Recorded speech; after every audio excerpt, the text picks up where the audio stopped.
gonna do it if you really don't wanna dance? By standing on the wall. Get your back up off the wall. Tell me, how you gonna do it if you really don't wanna dance? By standing on the wall. Get your back up off the wall. 'Cause I heard all the people saying, get down on it. Come on and get down on it. If you really want it, get down on it. You gotta feel it. Get down on it. Get down on it. Get down on it. Come on and get down on it. Baby, baby. Get down on it. Get on it. Get down on it. I say, people, what you gonna do? You gotta get on the groove if you want your body to move. Tell me, baby, how you gonna do it if you really don't wanna dance? By standing on the wall. Get your back up off the wall. Tell me, how you gonna do it if you really won't take a chance? By standing on the wall. Get your back up off the wall.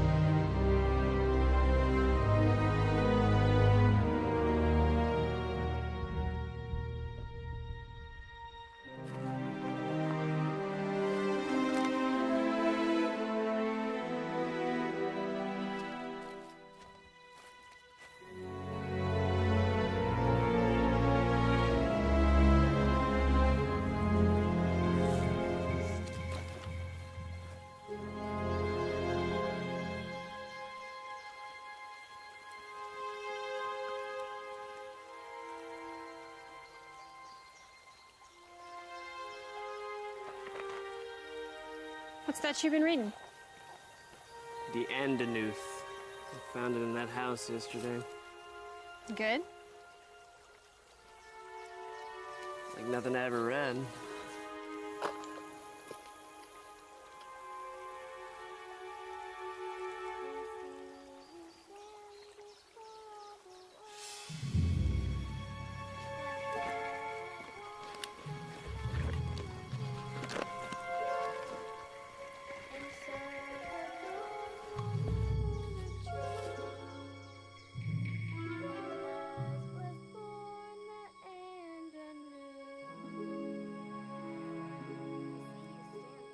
It's a road.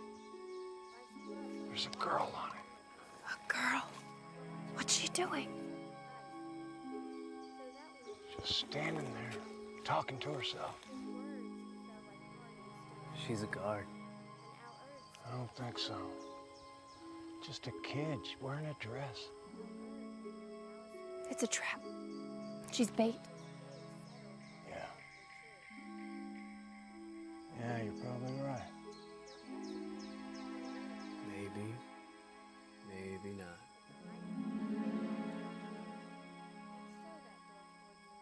We gotta check it out.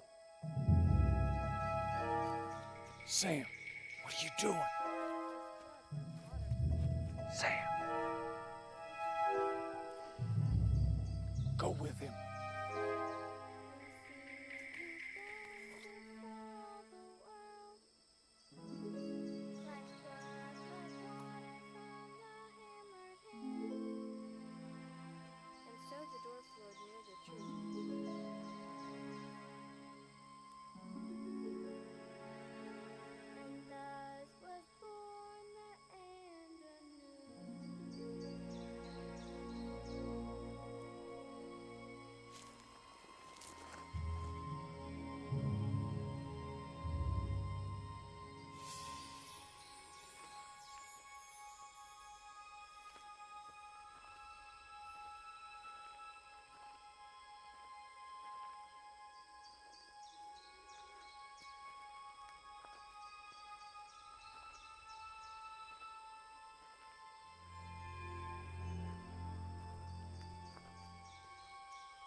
Are you the mailman?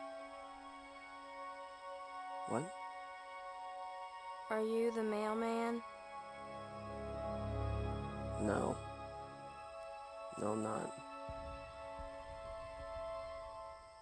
I'm waiting for the mailman. Yeah? Why's that? My dad is waiting for a package. He ordered some books. Some game books.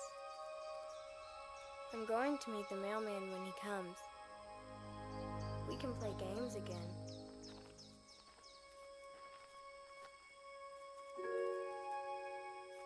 Where is your dad? He's over there. He doesn't talk much anymore. I think he'll pick up when his books get here. You should just come with us. It's not safe out here alone. What's your name? Emmy. My friend's right, Emmy. It's not safe. And the mail hasn't run in a... Well, the mail isn't running anymore.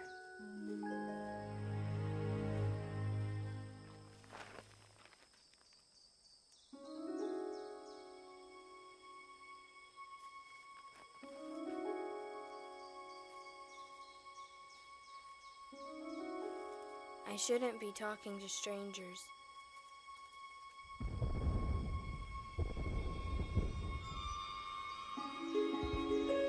We gotta go. Now.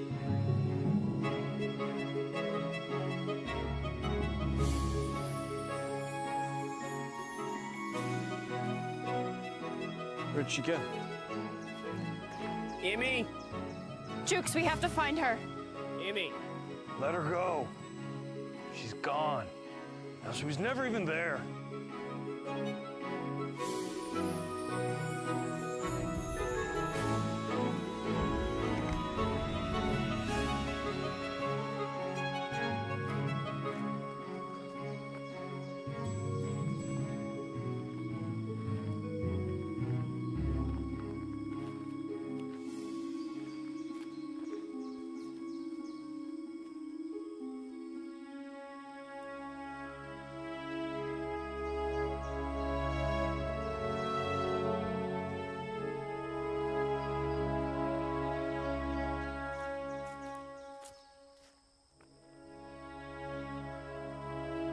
Is that Emmy's dad?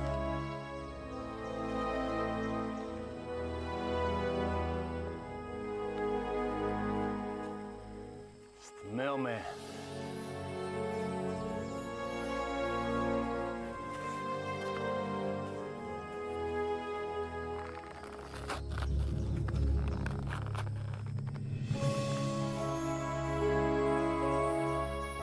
It's Emmy's game books.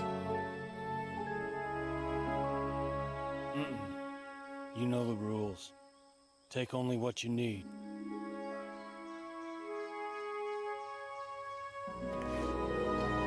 Sam.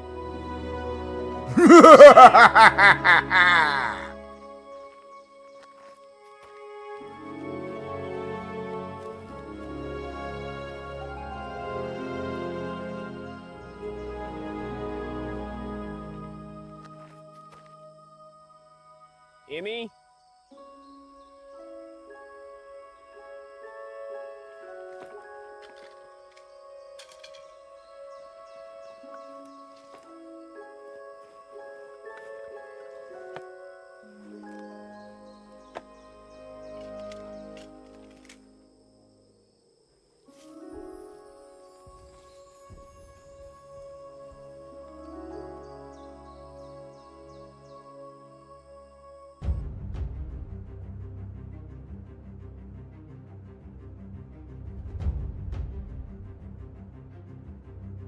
They're counting on you. We've faced and overcome so much. Sometimes I wonder how we made it through. We both know that the old ways aren't going to work this time. This journey has changed us, changed you. But it's not over yet.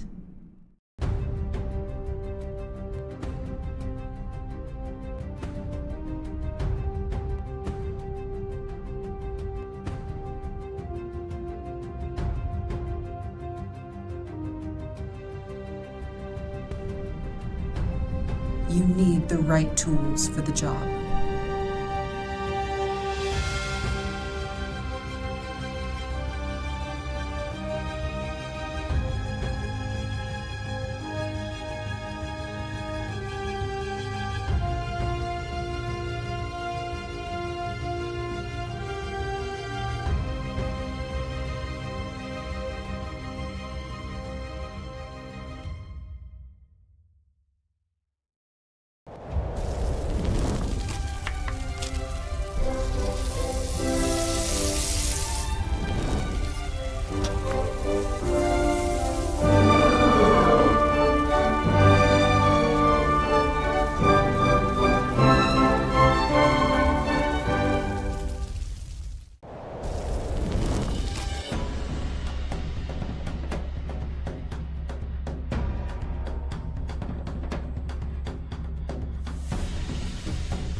Trollord Games, join the fray. The fray. Trollord Games, join the fray. What up, my people? Games, join the fray. What up, my people? Echo! Good morning, everybody. What's happening? How's everybody this morning? Think you're doing okay? I'm awake. I've been working this morning. Working hard. The Trollord Games. The fray, the fray, the fray. That's right. The fray. Man, it's good to see everybody. It's the middle of the week. It's hump day. And it's our last day of the Kickstarter. It's been a fantastic Kickstarter. You guys, the community has just been overwhelming with the support. Can't even begin to explain just how happy we are with you guys. It's awesome. We're such a good family, you know. Oh, thanks, Phantom. I will drink some. Having a little diet green tea this morning for a change. Yeah. Good morning, Space Goat. Good morning to see everybody here this morning. Lots of groups. We've already got about like 50 people watching already. It's good. For an early morning Wednesday, I'll take that. Easy. Easy, easy, easy, easy, easy. So if you got any questions, throw them in here. We do have a raffle going on, X-Space Point raffle. Give us a follow. If you're over on one of the other platforms, unfortunately, we can't have no way for you to enter it through there. Oh, wow. I just found a typo. Imagine that, right? But anyway, I'm going to drop this into the stream for folks on the other side. This is a link. You can come over here to twitch.tv/TrollordGames if you want to enter in the raffle for some $10 PDF codes. I'd like to give those away. We are working on maybe having another stream later this evening. Just watch the socials and watch Discord for announcements. We'll let you guys know later what we got planned for the last day. We want to do something special for today, for the last day of the Kickstarter, but we gotta get it all figured out. But it should be fun. Some more giveaways, that kind of stuff. Hanging out with us. It'll be good. It'll be a good time. Good time. Let's see. What else have I got on the schedule I need to tell you guys? Oh, and thank you, Savage. Yeah, it's been exciting about it. This has been a good Kickstarter. And what was I going to say? And then lost my train of thought on it. Oh, I'm just anxious to get the new books. So, yeah, I'm really excited about it. I've been using them a little bit already. What little bit I have, the copy that we got, when we send it out to everybody. I've got that copy. I've been kind of using that to sort of, move people towards a more narrative approach that this new redesign shows, for CNC, which is good. It's been there, but now I think it's more obvious, Morning, Pastor Welby. Thanks for the follow earlier. Saw you follow. That's good. I see a pooped pupper in the background. Yeah, I've got one. That's my Shih Tzu. If you guys can see him on camera or not. Wrong way. There he is. He's just laying there. The other one's against the wall. That's Madison. She's a border collie. He's a Shih Tzu. And they do what dogs do best. Nothing. Just lay around. And eat food. It's good. Yeah, we're going to send out another one at some point. I don't know when. I know we got AA scheduled to go out. Hopefully, another version of the AA book coming out this Friday. Man, it's looking good too. The redo on the Amazing Adventures book looks sharp. I actually was digging through it last night because that's something I wanted to talk to you guys about here in a second. Though I did say we talk about crafting, I do have another question for you. So I want your opinion about something. It's nuts. You know, like I like to talk about rules and mashing stuff up. So I'll hit you up with it here in a minute. Um, really excited for the Crusader. Yeah, the Crusader, man, that's another thing. Very excited about that. We'll have this next issue, and then after that, we will move to some way to. We're still working on how we're going to do it, but more than likely, it'll be a subscription based thing. We'll probably, I think, what we might do actually is redo our Patreon. It needs an update anyway, and I found out last night. Me and Jeremy did. I didn't realize this, that since we've been on there so long, we've been grandfathered in that we can't do some of the things that some of the other people can, which is interesting. Because usually when you're grandfathered in, it's some stuff you want to keep, right?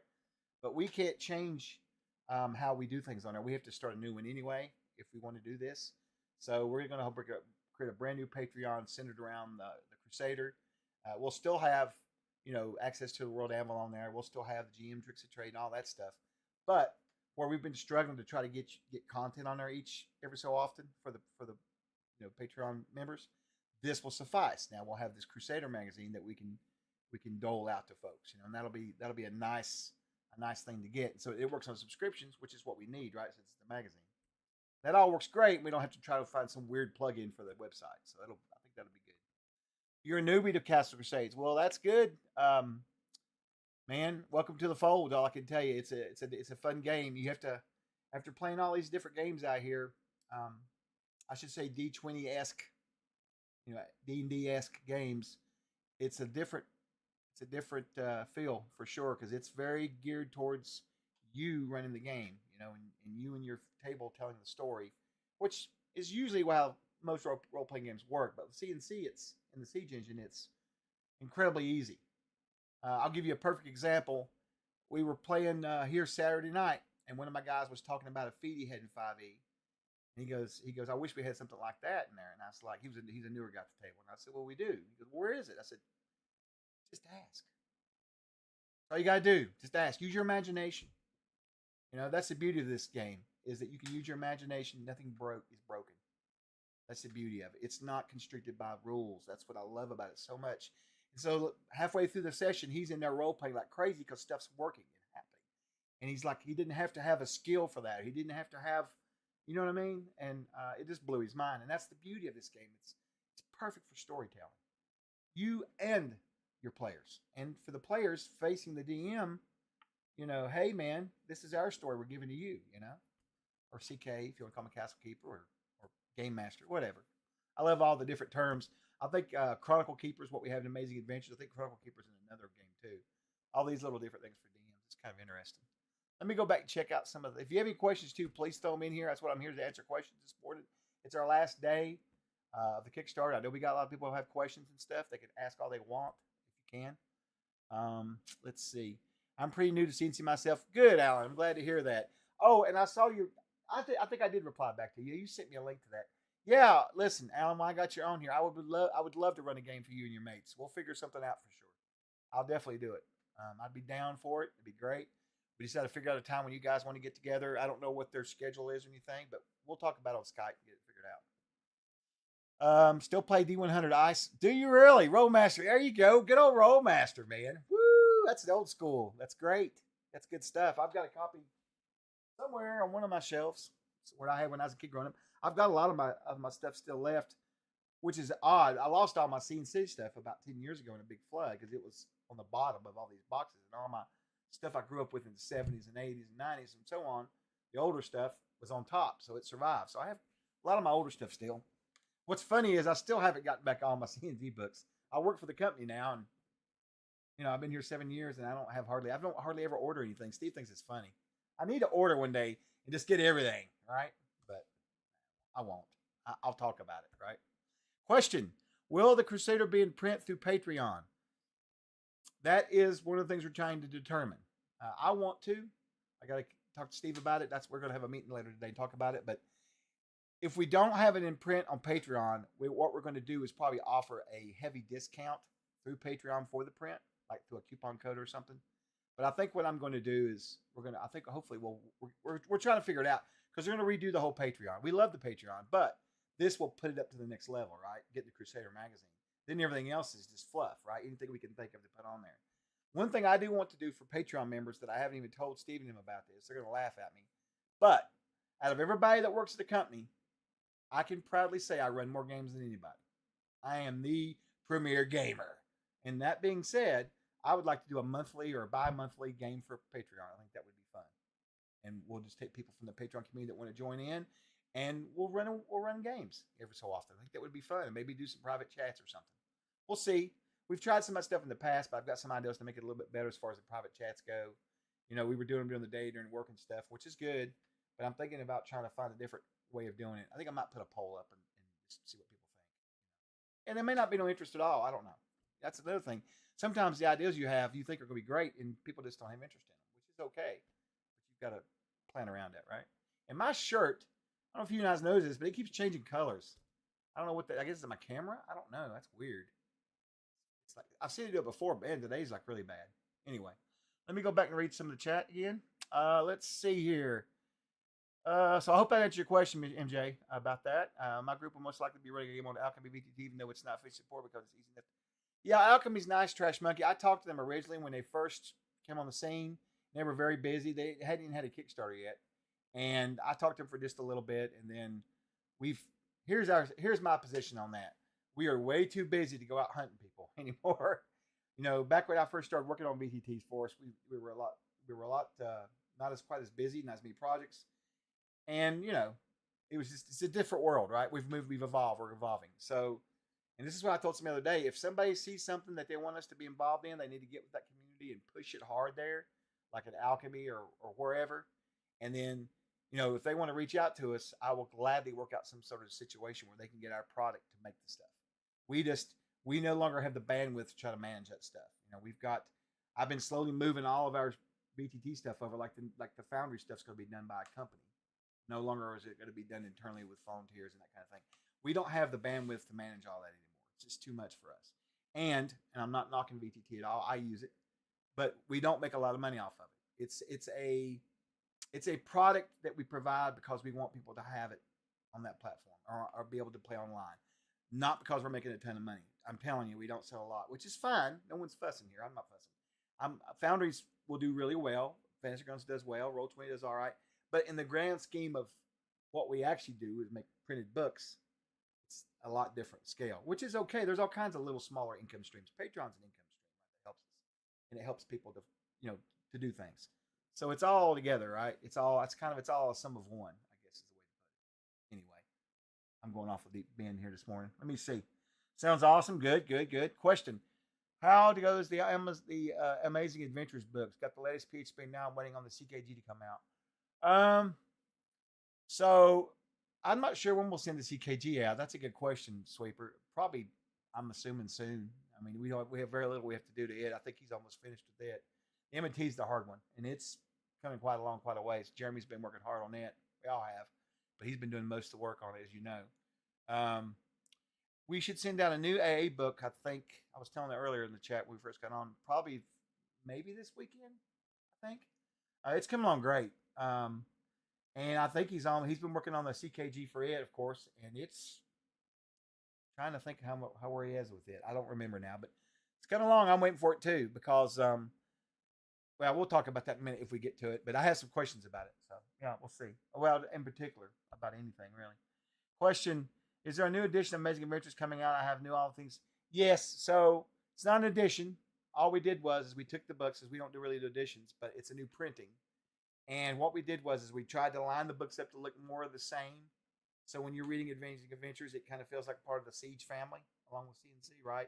Same kind of layout and that kind of thing. And I don't think there was any rules tweaking much because it's Siege engine. Now it does have some different stuff than like CNC has, right, for the Siege.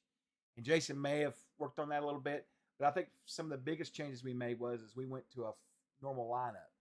Just like with CNC, we now are going to have a player's handbook, a CKG Chronicle Keeper's Guide, and a Monster and Treasures book. I forget what it's called now. It's Monstorium or something. I don't remember, actually. And so we're actually going to be redoing this to be more like the other books in the family. That's what we want to do with eventually Victorious and maybe Harvesters on down the road and Star Siege and all this. They're all kind of being brought into line now to look more like the normal trade dress and same product line. So it doesn't look, I don't know. We just want people to know that it's all part of the same system. If we had different systems, it'd be a little different, right? But when you're playing Victorious, or you which is being redone because it needs to be matched up with Siege a little better. Mike Stewart's working on it. Him and Liz are. So you have to have. It's important to understand that all these games run under the same mechanics. So it's important to have sort of the same trade dress. You know, you'll see that with other companies too. They'll have the same logos and stuff. Anyway, and we have the Siege Engine logo on there, right? So I'm waiting too for that for sure. The Vaster. Hello, I've only recently discovered CNC and I'm pretty curious. Is it surely a throwback to my old gaming days? Ask for questions. Oh, wow, you've got a bunch of questions. Is combat satisfying even if simple? In 5e, the martial classes have the big issue of being very plain and very boring mechanic-wise. Our casters' balance are still able to do what the other classes do, but better. And an odd question. I dislike calculating XP as a DM. Are there other ways to let the players level up? Wow, a lot of questions. I will do my best to answer your questions. Vastator, let's see. So real quick before we get into that, just want to let people know this coming on in. We do have a raffle. If you want to join in for a free PDF code towards a PDF purchase on our store, you can. If you are on YouTube or X or one of these other platforms watching, you would have to come over here to twitch.tv/TrollerGames to join in the raffle. Just give us a follow and then Export Raffle. There's the link right there. Now I've said my spiel on that. Let me check one other thing real fast before I dive into these questions here. Where are you at? Right here we go. Ah, excellent, excellent. All right, I had to check something. Okay, so let's see. Is combat satisfying even if simple? Well, yeah, it's not. So let me explain to you about it. The combat in CNC, I wouldn't say is simple so much as it's fast. It's designed for fast combat. In fact, I made one of the cheat sheets that I use at my table. We put in the Kickstarter, and it basically drives you through the process. But it's very simple if you think about it. You have to, when you play CNC, you have to pull yourself out of the box of how D&D's been all these years, right? That's no affront to D&D or any version of it. But my point is it's different. Like, for example, if you're running a single combat, you basically go around the room and, you basically, what are you doing? What are you doing? What are you doing? You roll your initiative dice and you go through like normal, right? But the good part about this is that you're not required to do a whole lot. There's not a whole lot of mechanics to the combat. Most classes only have one attack. Fighters get an extra one at 10th, I think. And a few other classes you get to higher level get extra attacks, but it has to be high level, right? So there's not a lot of multiple attacks going on. You don't have any bonus attacks, that kind of stuff going on. So it's a lot faster. I can run, when I ran 5e, and I ran 5e for as long as it's been around, up until about 3 years ago. I ran it pretty hard. And I'm telling you, I've been there with those combats that lasted a whole session and then the next session. And I'm not judging at all. That's part of how that process works for these heroic battles, right? But for CNC, it's not surprising, I guess. It's not the term I'm trying to look for, but you can have 2 or 3 battles in a session sometimes. Easy. Just according to makeup, of course, and what you're doing. Obviously, if you're doing a huge army or something, no. But the point of the matter is the combat is very light as far as being fast. A lot of the mechanics have been pulled out, and it's just left up to the player to say, hey, I want to try to do this, and the GM can adjudicate, okay, so you have a high strength. Sure, you can do that. Or give me a check. The way I like to do it is if it's something that makes sense, then there shouldn't be a check. You just have them role play it through it, right? If it's something that you feel like maybe they should be challenged with, say he's a big badass barbarian and wants to knock down a door, but the door's got a magical lock on it. Maybe it's got reinforced steel or whatever, then you might have them give a check. But if it's a regular door, don't waste your time with all these nonsensical checks. Just let them role play and go on. Make the story go forward. That's how that works. In 5e, the martial classes have this big issue of being very plain and very boring mechanic-wise. Our caster's balance. Well, yeah, and the classes in this game are in the base classes in the PHB, the 13, we have an extra one called the Knight. They're very close. I will say they're a little different. When you get there and start reading about them, the flavor of them brings that a little bit more. Again, this is designed for you to put your imagination into it, right? But like, for example, the Rangers got really in-depth tracking and that kind of thing. It's just kind of cool for role-playing and stuff. And it goes through like the virtues of the knights and all their things. There's just a lot of good information in there. But I know what you're saying, though. They feel kind of static. And that's I get that. These are less mechanical and more, again, towards role-playing, right?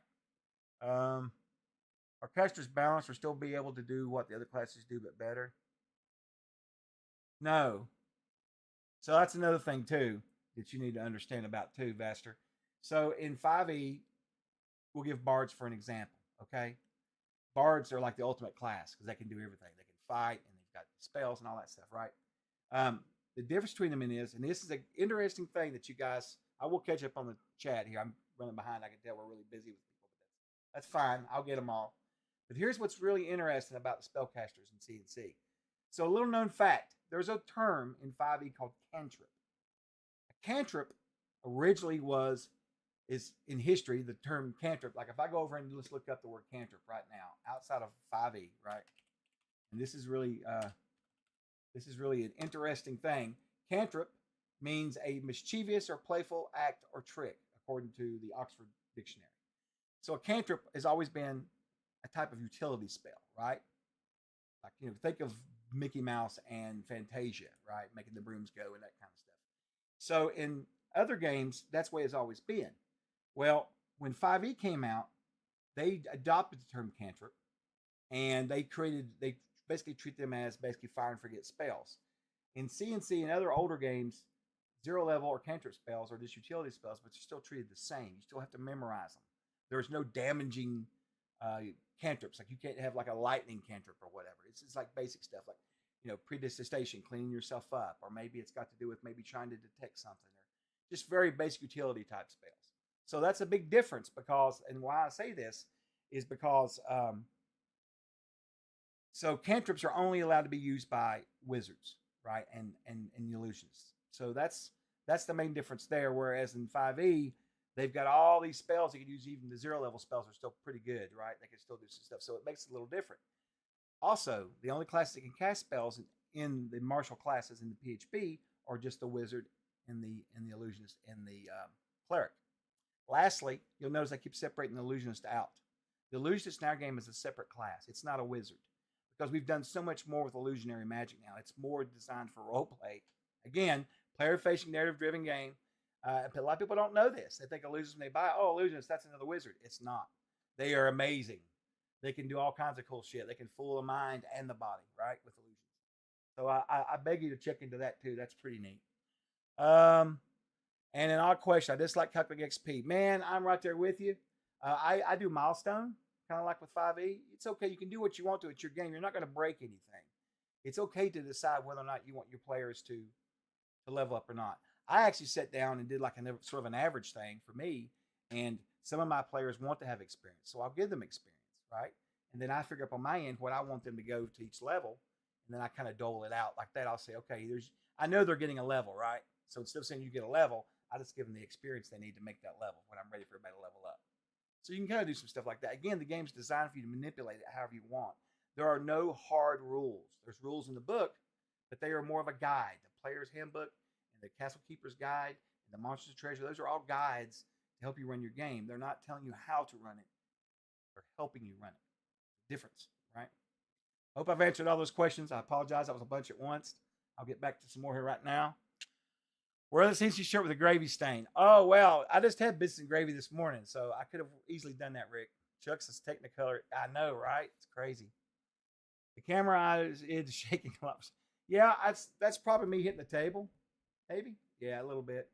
Because it's just on a monitor, which is on the desk. Will there be a viable way of non-magic healing? Well, I mean, you can, in your game, you make it however you want to. Again, there's no break to it. You can most certainly have, in my game, I run, natural things like herbalism and alchemy and that kind of stuff. And we have rules for that in the game. I'm actually writing a book. That's what we were going to talk about this morning, but we didn't get around to it yet. I'm not sure if you will, but I'm writing a book for us. I did a small one for us, but we have a crafting book, which kind of allows you to create that kind of stuff with it, and I'm not sure. I mean, I'm curious about your question as far as what other ways would you think would be viable besides non-magic? The natural route I get, like herbalism, and like maybe there's some sort of, I don't know, some sort of healing water or something like that that's a natural element from the earth. I wouldn't say magical, but something that's natural, right? How do you get the A book when it drops? Okay, so Atomic, did you back the Kickstarter? If you back the Kickstarter, you will get sample copies. If you did not back the Kickstarter, right now you'll have to wait till it drops, but it's going to be pretty soon. I can't remember when the printing is going to be, but we're real close. I think we'll have the books out probably, I'd say probably soon this fall. And typically what we do is once we get 50%, we don't sell anything to anybody until we get 50% of the Kickstarters fulfilled. Because typically by the time we get halfway through, it takes forever to get the other half. You'd be surprised how people will back a Kickstarter, and we've still got people that backed our Kickstarters several years ago, and they still haven't gotten their stuff because they won't fill out their survey, get their address. So we hold their stuff, hoping that they'll contact us. So that's why we've got this 50% mark. By the time we reach that point, we've pretty much got everybody, to be honest with you. Honestly, and usually some Kickstarters I've seen it fulfill 80% very fast. So it's not going to be long. It won't be long at all. I'm also blind. Didn't add the needed question mark. Sorry. Oh, that's okay. I ain't worried about all that. Question: Do you follow proper guidelines when designing new magic items in Splat Book, or is it just estimated? And reverse engineering the value of some non-standard effects and multipliers. Oh, interesting. And a few seem to have using either wrong caster level or some formula I can't work out. Oh, that's interesting. I've never fooled with it, Almighty, to be honest with you. There's so much to gaming, man. I never would even have thought about that, reverse engineering. That's a good, interesting idea. But when I design magical items, I do use the ones in the Monsters and Treasure. I think that's where those rules are. Yeah. They go through it, and they're pretty good. I liked how they did it with how Steve did it. Now my crafting book will be a little bit different approach, again, natural, but it's interesting because their idea of it is they basically take the spells for the magical item, whatever it is, and they infuse it into the item, which makes sense. But to be honest with you, I usually just sit down and make it up. You know what I mean? Because with CNC, it's really hard to break things because unless you just want to do something crazy in your game. Now I will give you a perfect example. I've got a player here, and I rue the day I did this. I gave him a feather-edged spear. And a feather-edged weapon in CNC basically is a +3 weapon. And on an 18, 19, or 20, you roll a chart, and they lose either a hand, a foot, or a head. And I should not have. So I made this. I gave it feather edge. I gave it a +3, and then I gave it some other extra stuff, right? Which was fine. But again, I made it super powerful, and that's what you've got to watch with balance and stuff like that. You just got to be smart about it, or have a plan to destroy the item later if it gets to be too powerful, right? So, will you be updating Adventures Backpack and Adventures Spellbook? Yes, we will be. They are on the docket for next year. I hope to God we can get them done. Particularly the Adventures Backpack. Well, the Spellbook too. We love them both, but they need some loving. The backpack, I'm not sure how we're going to change it up a little bit. We got a lot of more things we want to put in there, some different rules and stuff. It's a great book, man. I like having an extra player's book, The sense of being able to put through, yeah, no, Atomic, right? Let's see, any more questions? Hey, what's up, Doc Flamingo? Good to see you. First comment I ran 4x. Oh my goodness, I'm really liking what I'm listening to. Good, I'm glad to hear that. I'm glad to hear that, Bastard. Yeah, the game is really designed well. All the classes work well together, as George was saying there, Ultra Magnus, and that's as a party, and that's very critical. It's good. Everything kind of has its own spot. We don't have a whitewash and I know exactly what you're talking about now. I get it. Yeah, in 5e, no offense, but you get to be a certain level, everybody pretty much does everything. I do like the fact that classes can keep their inherent personalities or style, as they go up in level. Yeah, remove the dirt from my shoe. Exactly, Almighty. Yeah, they're little. It's not. I mean, I don't think we've got quite that many, but yeah, they're just simple spells. They're not designed to be like I'm gonna go out here and fight a werewolf or whatever. Let's see. Any more questions? Yep, I'm taking advantage of management. Oh, the Mana Point Sundance. Let me tell you something. Oh, so my group that plays at the table, we've got an alternate game, and in that game I have a chromatic mage that uses regular magic. Okay. And then I've got that's from one of our other older expansion books. But the point of the matter is the illusionist in the group chose mana. And man, he's having a blast with it. I have to say, I was impressed. The mana system's pretty cool. In fact, I was telling somebody the other day, I've been thinking about trying to use that more in some of my other games. I like it a lot. But I let casters pick whichever system they want. That's why I like the CKG so much. What we're talking about, guys, is this guide right here. It is not a required book to play CNC. It's nothing but freaking options is all it is. You want feats? They're in here. You want combat wastage, like where shields break, swords break, armor tears up in battle? It's in here. You want to know about wagons? It's in here. Ships? It's in here. There's so much stuff. I mean, it's crazy. It's just crazy. All kinds of stuff, man. Terms. I mean, let's see. I'm looking for a term for. Oh, look. Let's learn about running a game in the Bronze Age or maybe the Stone Age. So it's got everything you want in here. Really good stuff. So anyway, that book right there is that's where the mana system is in there as well. So, oh no, you're fine with that. That's fine, man. What's our last day at the Kickstarter? So I knew we'd have a lot of questions this morning. I like uneven XP, but I also give options. Yeah, it's all about what you want to do, man. If you want to give out XP for gold, you can do it. The trick to this is what you got to figure out about giving out experience with CNC. I'll say it for at least. We have different experience tables, which freaks a lot of people out that are used to 5e has a static one, right? That's an old school throwback. Again, modern game with old school feel, right? But that's fine because at the end of the day, you control when they level up and when they don't, not the numbers. If you want those guys to not level up sooner, you want someone you just adjust the numbers. That's all it is. It will require you to be a little more sensible about things. What I typically do is I try to keep everybody technically within 1 or 2 levels of each other. First off, right? If you join the group, one of my groups, I might penalize you a level, like you're third, they're fourth, and you're third or something. But other than that, I keep it pretty close. And generally, you just kind of keep an eye on things, and you just slow down the XP. If you want to, you just control the flow of the numbers. For me, I just give them numbers and I keep track of it. Like I'll basically every once in a while I'll say, hey, where you at? How's it going? That kind of thing. I'll make little notes. And I'll know when they're close to leveling, and then I'll just say, you level up. What did you need? I'll do that sometimes. I'll say, you guys have done great. You killed the witch. You saved the town. You all get a level. So wait until this level you up straight up. Sometimes I'll do that. It doesn't break anything. And then I might starve them for 6 months, right? But it's very fluid. You can do what you want to with it, for sure. And the milestone's cool. You know what I mean? No, it doesn't. So, I mean, it really does. It's all about how fast you want to run your game, too. I run my game slow. People in my games don't level up that often. I mean, they'll level up maybe, I don't know, if we play a campaign in a year, they may hit, 7th, 8th level, maybe 9th, just according. But honestly, it's all about how you want the game, how you want them to advance. You can control that, whether it be a milestone or the amount of XP you hand out to them.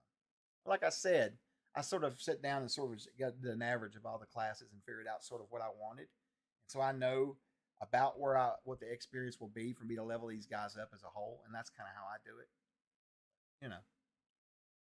The CNC Kickstarter, yes, sir. Yes, sir. Oh, yeah, that was last year. Atomic, maybe last year or year before. Last year, I guess. So, yeah, you're not missing out, though. It'll be out soon. Merp has some good rules for herbalism, as does Hellfrost. Yep. I've got them both. I use a lot of that stuff. That's funny, Alan, you mentioned that. That's good stuff. I like the Hellfrost, too. That's pretty cool. They got some really wild stuff in there. Oh, there's Kurt. What's up, Kurt? Good seeing you. These streams are always when I'm away with Reforged. Will we see a new class? We will not see a new class. Good question. No new classes or anything like that. We're not doing any kind of changes to the book as far as mechanics-wise or classes or anything like that. The only thing we did was we did some spell names rechanges because of the OGL. We had to clean up some language. We had to pull the OGL text out. And most of it was a PHB, of course, if you think about it, right? But no new classes, no. But I know you probably know about the Adventurers Backpack. That's got a lot of good classes in it. And also the player's guide. What is that other book called? What's that other book called? I can't remember the name of the book. It's got some of the classes from other older books in there too, like the Chromatic Mage and stuff like that. It's got the Pirate from AA, Can't think of the name of that book now. But anyway. But we're, when we come out when we do the ABP, we're going to be, when we redo the Adventures Backpack, we may, who knows what end up with there. We may have some new classes in it. I know that we want to try to look at trying to take some of the Mythos stuff and give them a book that's got all the classes and stuff in it. Maybe we're talking about maybe doing that. Maybe, I don't know. I think it'd be kind of a neat resource,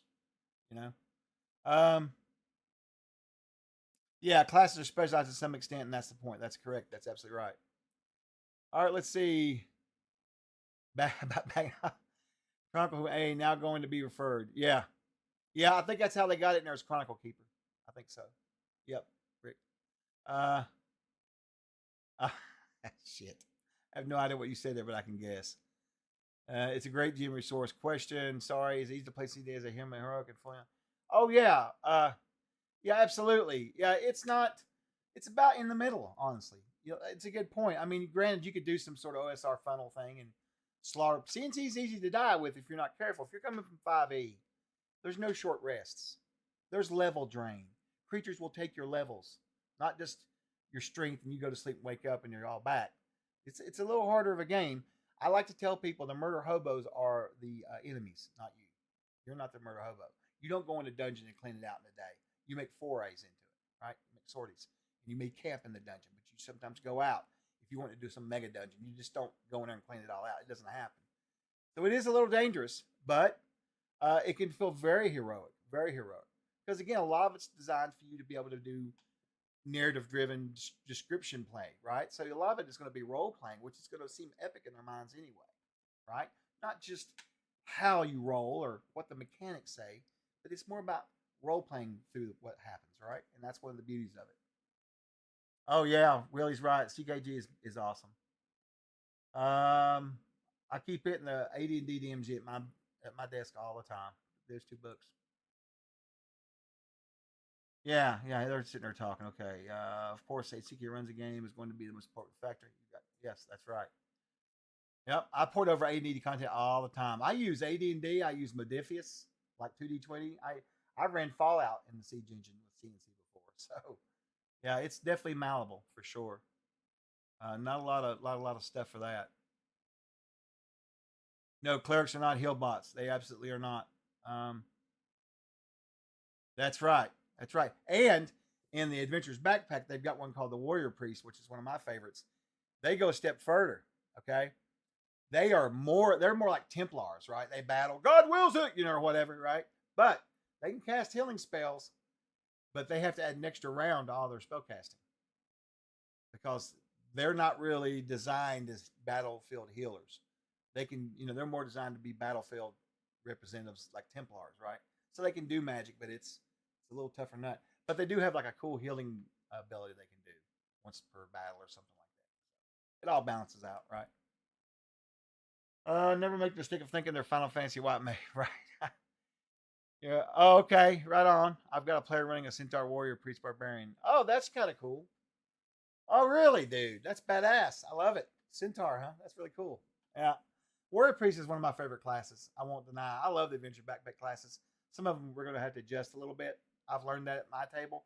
It's pretty popular at my table. I have a lot of people that play the classes there that have been playing for a long time. Typically, when I introduce people to CNC, I don't let them use the ABP or none of that stuff. Just the PHP for a good long time so that they, are familiar with the game. Because when you start going into these other books we have, it gets kind of crazy. You've got all kinds of entering classes and stuff, and they're really fun. And some new spells are really cool out there and everything. But some of them are maybe a little overpowered, maybe underpowered. You just really need to have people that are experienced in playing the game so they know how to take what's presented and run it properly at the table so we don't have any issues with you having to nerf something or fix it. There's always going to be adjustments anyway. We all house rule our game, right? I house rule mine. I have since day one, right? So, that's pretty awesome. Oh my goodness. Yeah. So I tell you what we'll do. Let me check. I need to check my time real quick. And we got a pretty good time going on here. That's not bad. That's not bad. All right.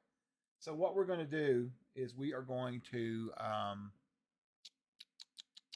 me bring up my crafting book here just a second. We'll talk about that for just a minute. I wanted to show you something about AA2 real quick. And I'll give you guys a little preview of it. It seems like there's a lot of people asking about AA in here, so we could do that too. There we go. And let me go up here. Me a little bit. I'm not hanging inside that picture.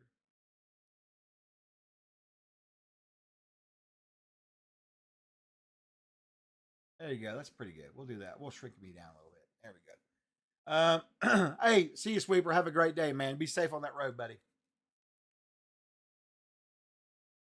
Hey, Frank. Good morning to you. Good to see you, buddy.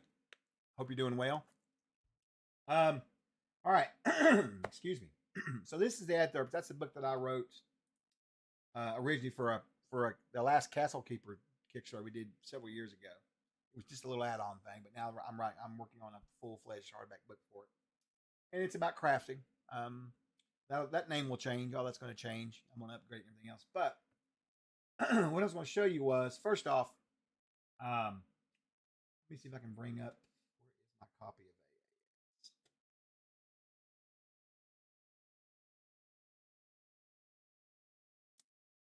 AA? Go. Amazing Adventures. Let's bring that up. There you go. So there, we'll give you a little preview of what it looks like. We'll talk about it for a minute. So, by the way, just want to thank everybody again for all the support. This Kickstarter's done way better than we were just hoping to hit like 85 or something, 80 or something like that. So you guys' support has been through the roof, man. We just can't begin to explain how great it's been. I'm looking forward to the final day. We'll see how much we can get. Right now, we're sitting at, where are we sitting at right now? We are at one. Oh, we hit one. I guess we hit 150 last night. So we are at 152, almost 153. Pretty damn good.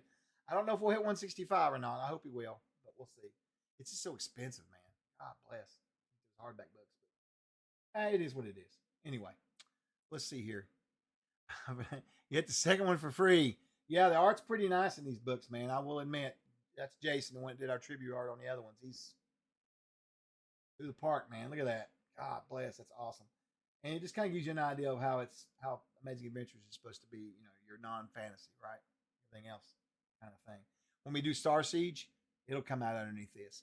More than likely, when we do Harvesters, will probably come out underneath this, eventually. We'll have it under the AA brand, so to speak. Anyway, what I was going to show you was, we were talking about, I forget what your question was now. Oh, about Chronicle Keeper. So let's go down through here and see real fast.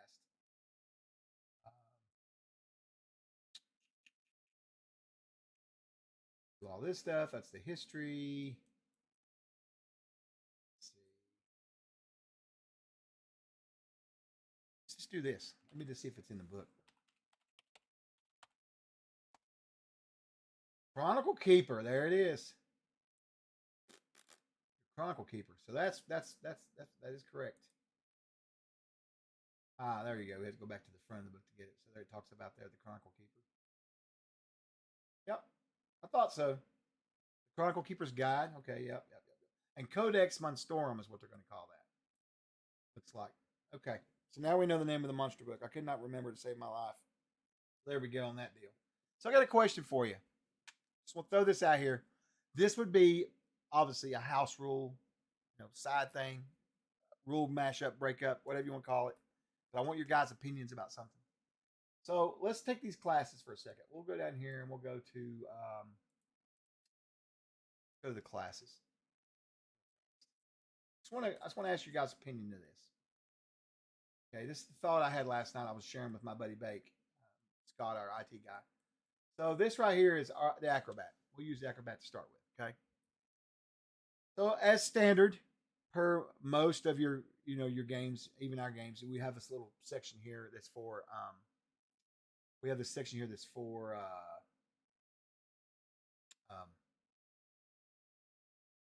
the class. Oh my God, I can't talk this morning. For the classes, right?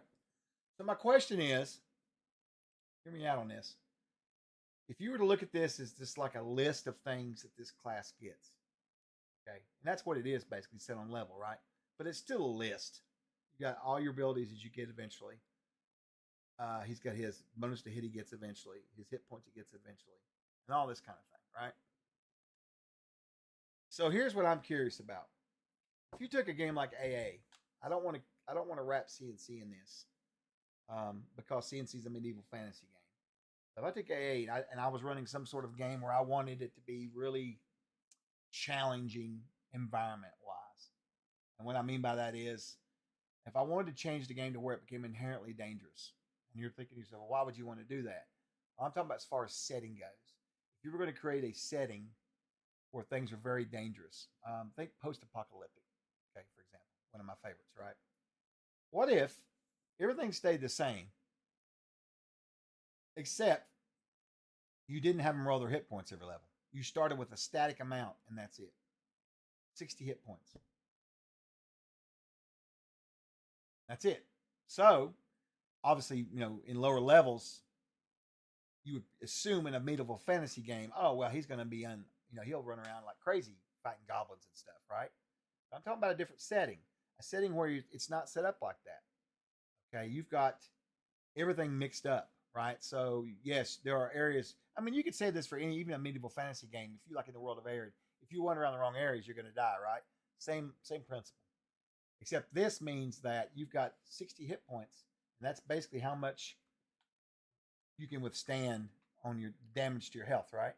So my question is, how do you think that would come out in the end? Do you think that would work or not to create? Because you think about it, if people are leveling up and they're level 10, they've got 60 hit points, or level 15, they got 60 hit points. Then it starts to seem kind of crazy, right? But honestly, outside of the BTH, which is using him for an example, his bonus is +4 max. +4 is not a big deal. In CNC, fighters get a +1 every level. So a 13th level fighter has a +13. This acrobat has a +4. You see? Well, I think he gets a +1 for every 3 levels after that. But you see my point. Is that this character, for an example, is they're not getting a lot of stuff each level. They're getting abilities, and they're getting a bonus to hit. So the biggest thing that really raises up for him is hit points. He gets a D8 every level. So my thinking is, if you control the hit points to whether it's the static amount or a smaller amount, that inherently will make the game a lot more dangerously. As far as, as far as how they'll survive, right? Because I'm looking at a different angle for post-apocalyptic. I've been running the Fallout, like I told you, in Siege. But it occurred to me the other day, I've been trying to redo all the classes and all this nonsense. And I thought, you know what? For AA, now, obviously, if we had a book out, which we want to put out a book for post-apocalyptic for AA, and that's coming. But let's just say, for example, I wanted to do something on the fly. What would stop me from just saying you can pick a class in here and you just have a flat amount of hit points? Other than that, everything else is the same. What do you think, guys? You think that would be something that would work or not? That's what I'm curious about. I want to know whether or not if that would actually work, in a game without breaking things or tearing, messing things up. Because I do think that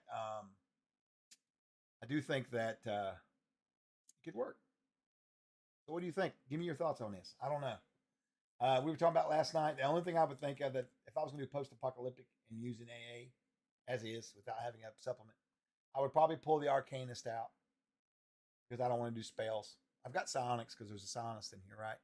But for spells, probably just leave them out completely because it's magic. And in the post-apocalyptic world, your magic's replaced with science, at least as far as I can see, right? Anyway, that's sort of what I'm looking at for that.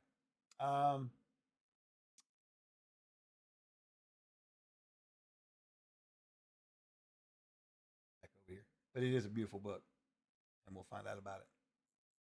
Let me check something here real quick. And also let me.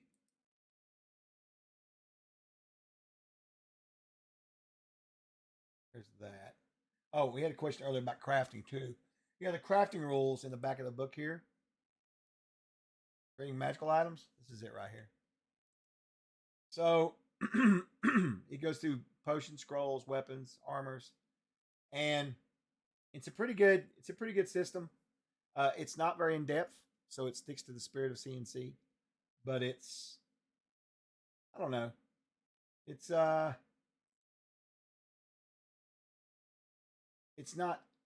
like I said, it's not in depth. It's not detailed enough, so it's very simple, and I like that about it.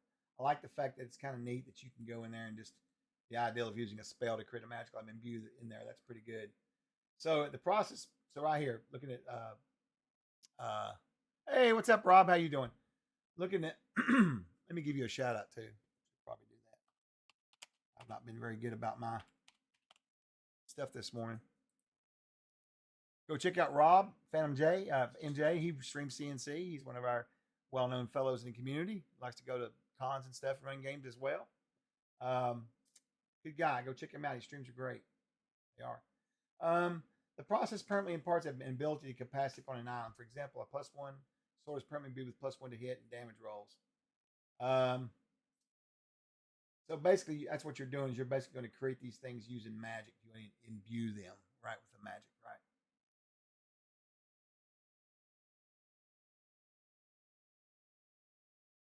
I'm curious about something. It looks like my chat might be a little lagged. I don't know. It's messing with me. It's messing with me. Anyway, that's kind of how that goes. Now over here with adtherps, and I know I've talked about this with a lot of you before, but for some of you that I haven't seen it, it's a little bit of a different process. I'm not really building a guide on how to make magical items, right? This is to make stuff. And the ideal is you're going to either take herbalism, you can use real world plants, molds, fungi, that kind of stuff, right? You're going to use alchemy, which is going to be like natural things like gases, liquids, stuff from the earth, that's non-plant based, right? Metals, like gold, silver, titanium, whatever, right? And then lastly, the trifecta is being monsters, getting items and stuff from monsters and harvesting them, right? That's kind of how it works. I'm just here for the mold and fungi.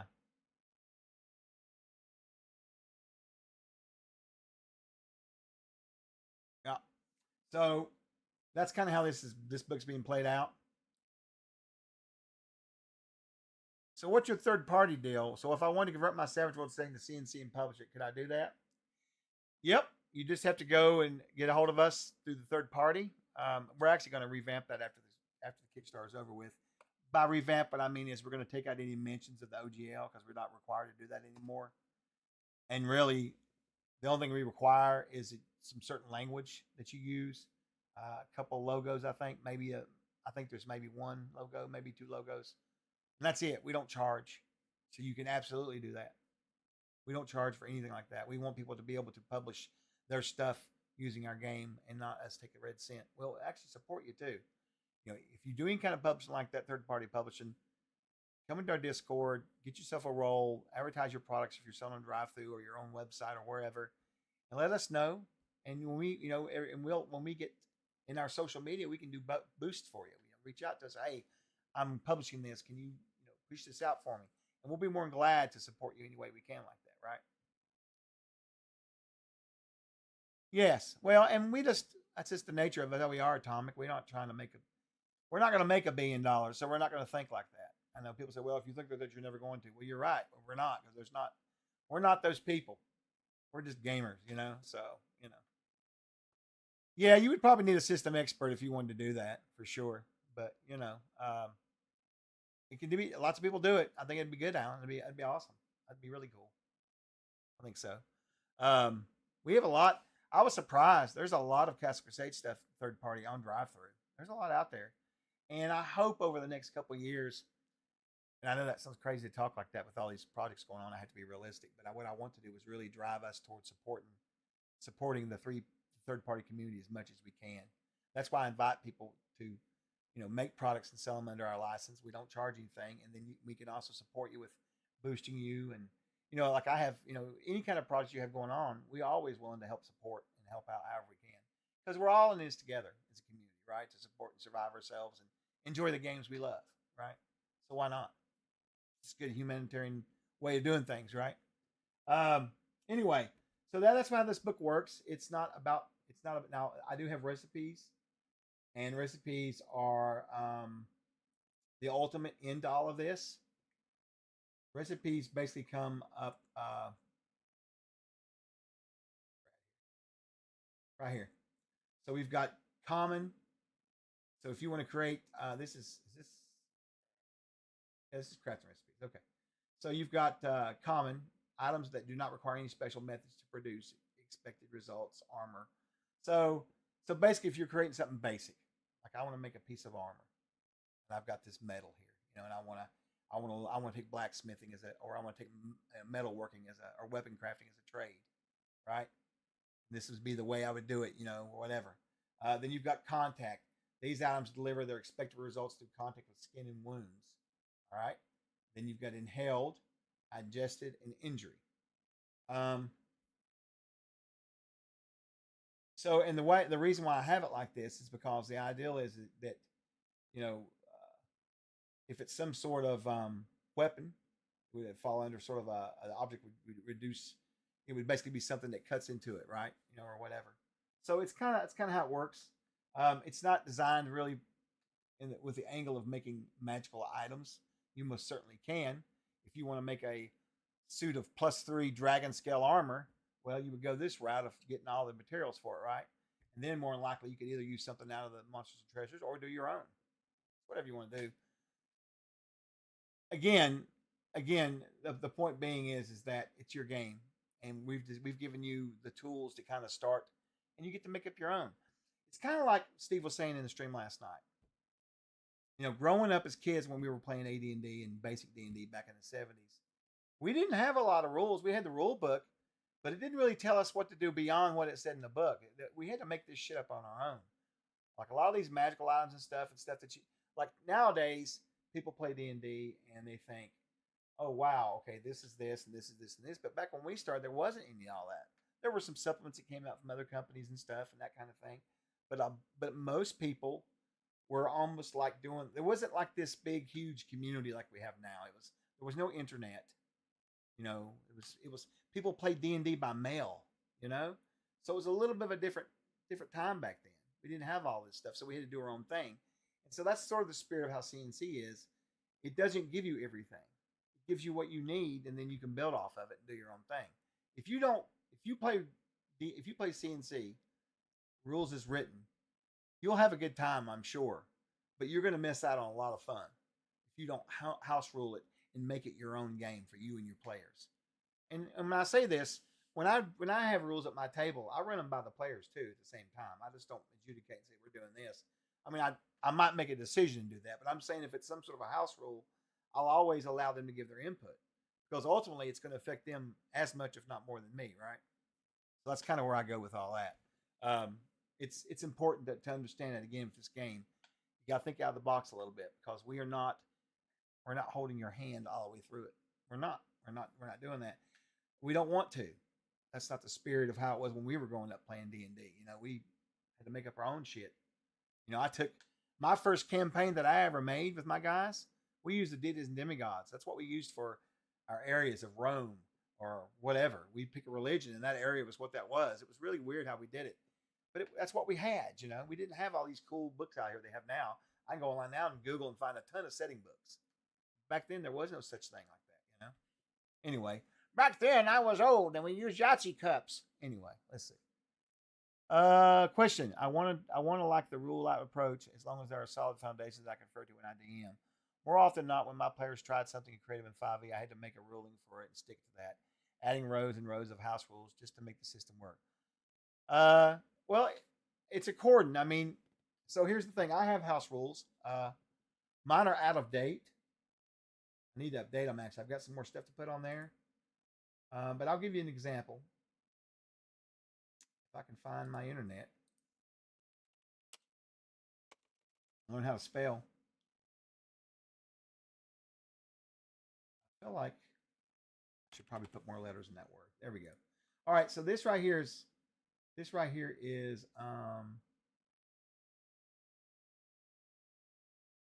I had that. I don't think I have it in the bot yet, but let me see. Oh, there we go. The big button, Chuck.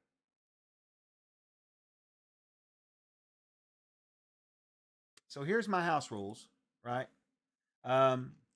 And now these house rules I've had for years.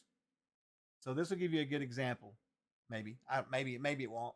But if you go in and look at the house rules, this is what I've been having for years. Yeah, this thing's way outdated. I've got to add about 3 more new rules on. But you think about it, in a year's time, I've added like 2 or 3 more rules. And these rules here are, like I said, they're not perfect. They're just what I do at my table.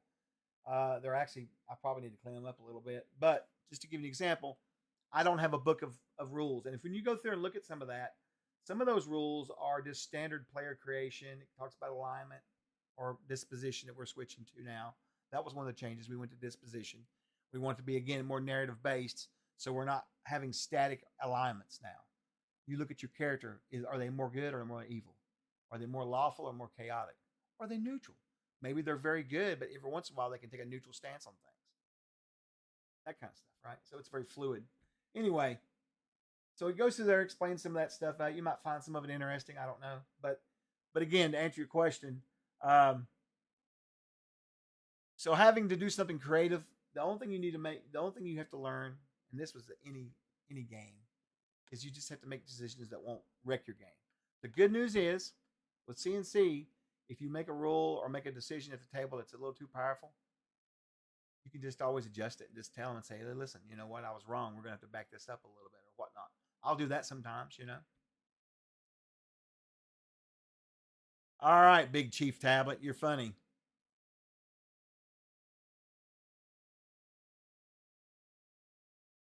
Yes, exactly. Yes, no, the system's pretty bare bones. I mean, it's not like Beckme. It's not like, you know, basic D&D. It's not that bare bones. You know, it's not that light, but it's light just enough to where you can run the game and you just make your little tweaks the way you want. And that's what I've done basically. I've made my little tweaks to it. For example, rules is written. If you take a long rest, you know, 6 to 8 hours, you get back 1 hit point. In my game, I've found a way. Because I like being able to rest up and sleep overnight. So I did sort of a little tiered thing where they've got a fire or if they're at a tavern, and also I allowed them to roll back a little more hit points. I just did an average. I figured out my head, and I figured up that if they're rolling like their hit die, like say if you've got a character that has a D4, a wizard, right? So he rolls a D4 at night for his rest. He had his con. He had his level. By 10th level, that averages out to about 25%, and I think that's a pretty good. I cannot stand it. That's one of the things I didn't like about 5e was the fact that when you go to sleep, everything's cured, you know, and you can take the short rest during the day. Yeah, I get it. You're resting, but you shouldn't be able to reset. Some of the classes can absolutely reset everything, and that's insane. And sorry, it's not insane. Not my tea. That's all I'm saying. It's not my take, right? That's all I'll say about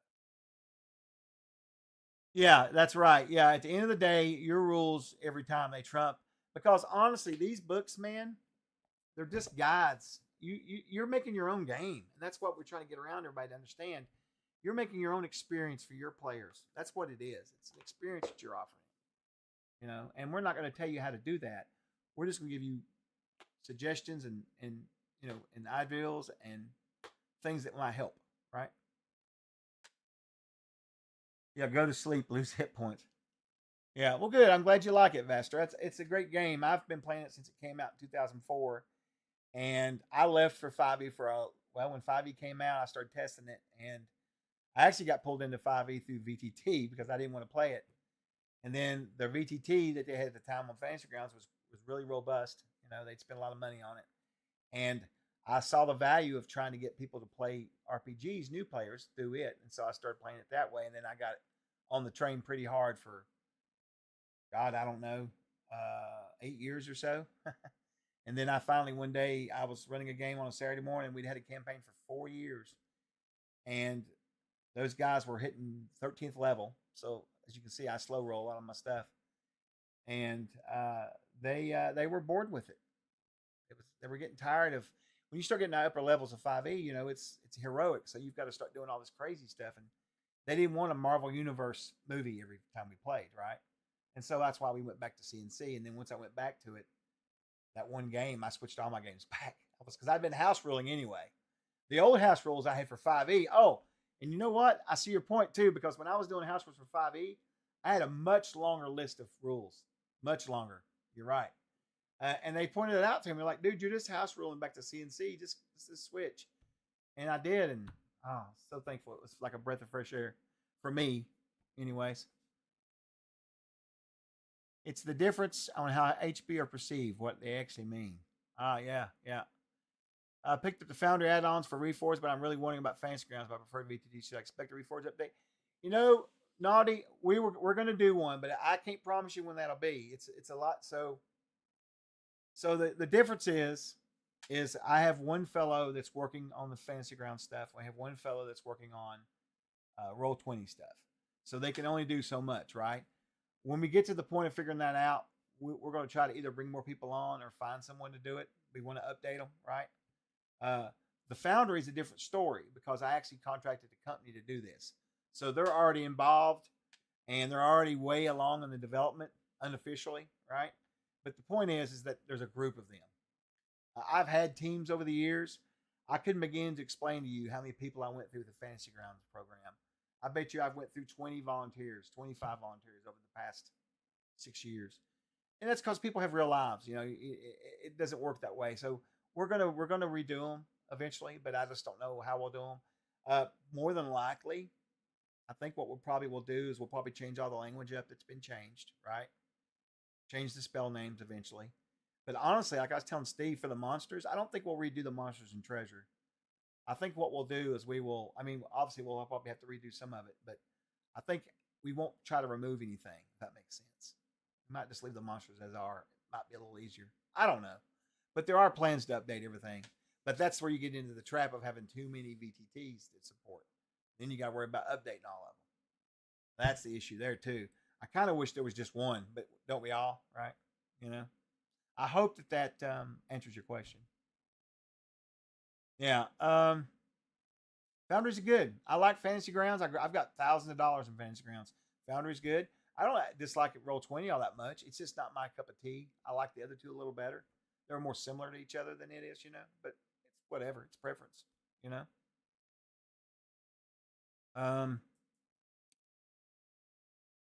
When can we expect today's special Kickstarter live stream? Hey Gabs, how you doing? Good to see you. Come on in. We've been talking about the Kickstarter and my house rules for my game. And it's all kinds of stuff. What else? Oh, I see. I don't even have my house rules up there. That's funny. That's on the dock, isn't it? Yeah, I was talking about this book right here, Gabs. This is a book I wrote for the company that I'm getting ready to expand. Anyway, good to see you coming in, saying hi. Oh, well, thank you, Vashta. I appreciate that. Oh, yeah, I know, John. All of our wives will be unhappy. You know what's sad is you guys will have that books before I'll have them because I'll probably forget to order them. It's my truth, you know. Yeah, the leather-bound copies are going to be really nice. Steve's got, I don't know if you guys have ever seen the leather-bound copies or not. I actually have given away all my player handbooks except for the ones that my guys use at my table. So I've been using my leather-bound copy for me, but this is the player's handbook from the last one we did. Look at that. Isn't that beautiful? They are beautiful books, man. I'm telling you. I know it's expensive, but I went in on these and I paid for them, and I'm telling you, I love it. I love it so much. Yeah, these books are fantastic. So I'm looking forward to them. I don't know. They'll probably be sort of the same sort of design, you know, but I think he said he's going to have some more scroll work on it and some other stuff. So they'll be nice. Let's see. Will the new books be on FG as well? That's what he was just asking, John. I mean, what we're probably going to do, I mean, we've got one guy, so they'll be on there eventually. I just can't promise when or how. We'll probably try to either find somebody else to do it, or not somebody else, but somebody to work with him. I like Greg. Greg actually works for Fantasy Grounds for Smiteworks. He handles their organized play, which we're actually talking to about doing some stuff with that too now for Fantasy Grounds with them. So that'll be good. But regardless, he's a good guy, and he likes what he does. But it's just one person, so I'm not sure how we're going to handle all that. But they will be updated eventually. Sure. I just got to figure it out. The finest Carillion level. Yeah. Depends on how far you're going. Let's see. Oh, he's talking. I'm looking forward to going through the old Codex of Arid. Man, I saw the post on that, Rob. I know, dude. I wished I had a copy of that. That's badass. Nice find, man. Nice find. I really wished I had a copy of it. Hey, thanks, MJ. Yeah, oh my God, it's overtime. I got to go to work. You people have me over streaming overtime. I forgot about it. Yeah, you need an extra 4 days each week. That's for sure, dude. That's for sure. All right, so I'm going to give a last call on the giveaways. I'm going to drop this in here for everybody that's watching on other platforms like on Twitter or wherever, YouTube or whatever. You'll have to come over here to join the giveaway. Just give us a follow. !raffle. There is the message. I'll drop it in over there. You guys can see that link there. Hopefully you can see the link. I don't know. Some of the platforms are really weird, but hopefully you can. But it's twitch.tv/TrollLordGames. One word there, TrollLord Games. You can come over and join in. Let's see. Here comes the wrath of Steven. Yeah, I work. Oh, you guys got jokes. You're funny. So funny. Frank, did you sneak and enter that? I swear to God. I'm going to kill him. All right. So let me get over here. Let me switch over. We'll get this done. Again, thank you everybody for coming out and hanging out with me today. Thanks for all the support on the Kickstarter. If I assume the bot has been doing its job, but just to make sure in case it hasn't, here is the link to the Kickstarter there if you want to check it out. I don't know if we'll hit the hardback cover or not, and we'll see. We're going to try to get there. Oh, no problem. Glad to answer your questions. A lot of fun today. A lot of fun. All right, let me get over here to where my interface is for the giveaway bots. Thanks for the follow. Bangs Naughty Bits. Love it. Love the name. Awesome. Yeah, I think we will be on later today. We just got to figure out what time and everything. We've got some, I'm not sure what we're going to do. I mean, some people have asked us to do a late night stream and actually close down the Kickstarter. So we might do both. We might do I'm going to talk to Steve. We'll see. We'll figure something out because I know some people can't stay up late. But we're thinking about, I'm not saying we're going to do it, but we're thinking about actually running a game tonight, like around 9 o'clock, and then running it to the end of the Kickstarter. Wouldn't that be cool? I think that would be neat. And yeah, we might do 3 streams. We might do another one this afternoon. I might get on. We'll see. We're going to do something. We just got to figure it out. So, all right, let me get the giveaways done. Trollord After Dark. Join the dark. All right, here we go. Close these out. Wait a minute, what? Okay, hold on just a second. Let me refresh the page. You gotta love technology, man. It didn't show anybody had entered. I was like, what? Oh, now we got 40 people entered. Okay, that's more like it. All right, let me resume. Let me pick a winner. I'm gonna give away 4 today since it's been such a great conversation. You guys have been so patient with me. Make sure the streams don't cross. Yeah, I know it. Are you a god? Here we go. Let's pick them up here. Now, if you win and you're new to us, a link will pop up in the chat. That's to our Discord. If you come over there and hit up Obsidian Risk, he's one of our community members, moderators. He'll get you the code. You can just ask around if you don't see him or whatever. I'm actually going to work up a new thing for that. I got to do that. I got an idea what I'm going to do. I'm going to have you guys, when you win a prize, you just go over and hit exclamation point prize, and then that'll summon him. That's my plan anyways. We'll find out if that works or not. But Obsidian Risk is his name. And, of course, it'll have all that information in the chat there. So, first winner for a $10 off on any PDF purchase is... There's the Discord link. Yeah, Phantom, I need to put a direct Discord link in there. I have one for the links. I need another one. So, Torlock, get the hell out of here, Frank. Oh, my God. You know what? I'll fix your wagon. What's this? He's probably laughing right now, I'm sure. Next up would be Alan Rowe from across the pond. Why you would enter, I don't know, but it's fine. Next up would be Dat Sadness. All right. I know you've won before, Dat. You probably know. Let's see. Who's next up? Eater of Worlds. Man, one of my favorite online names. Eater of Worlds. All right. And then one more. And that would be Trash Monkey. Wow, dude. You hang out enough. You're getting enough of these. Good Lord. Congratulations. I want to see KT PDF. Oh, Alan. You are a hot mess. I'm going to give away one more. Just because I'm in a giving mood this morning. It is. Last one, Narg. There you go, Narg. You got empty in there too. Excellent. Fantastic. That makes me happy. That's what I want to hear. That's good. All right. So let's get out of here. I'm going to raid into my buddy Art of Mike Disney. He is doing some painting. We'll go raid in on him. Looks like he's painting I don't know what he's painting. I can't see. It looks like a witch, maybe. I'm not sure. But we're going to get over and see him. Let me set up the raid. Hey, thank you. Thank you all. You guys are awesome. Really, you're all badass.